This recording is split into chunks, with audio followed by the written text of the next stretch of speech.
welcome back to my channel. So for today's video, I'm going to share with you a new color. This is called Buff Titanium from Daniel Smith, and I actually have been using this for a while now if you have been following me on Instagram.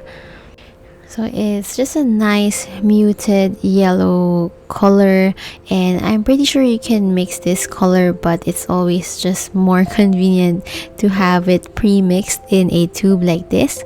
So let's open it up so you can see the color. So I've never actually tried Buff Titanium from other brands. If you have any suggestions, please do let me know in the comments down below. This is my first time to try this color. And let me just pour some into this cute palette.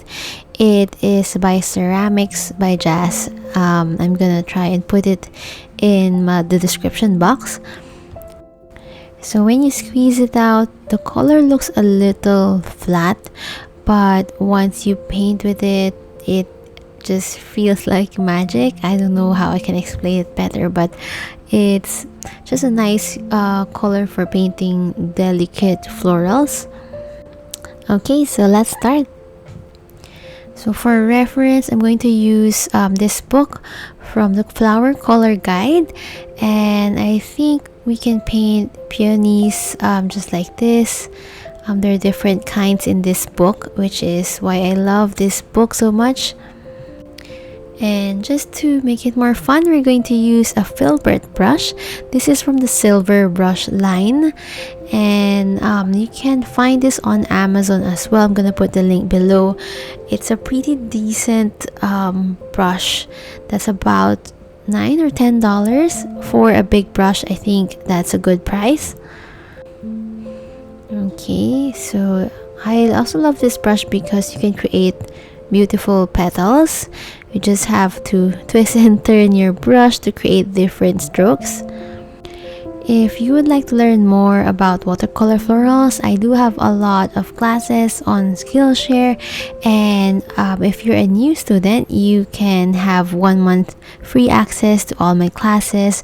Just check the link below. You can sign up there. So this brush is quite big, that's why it's nice to use for painting really big petals, just like this peony. And you can use the side of the brush to create thin strokes as well.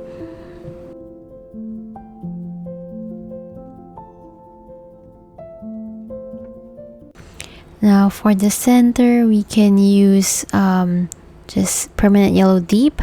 I'm using the Silver Brush Black Velvet. This is a size 6. So next, let's move on to the other flower. And I forgot to tell you guys that this paper I'm using is called the Saunders Waterford.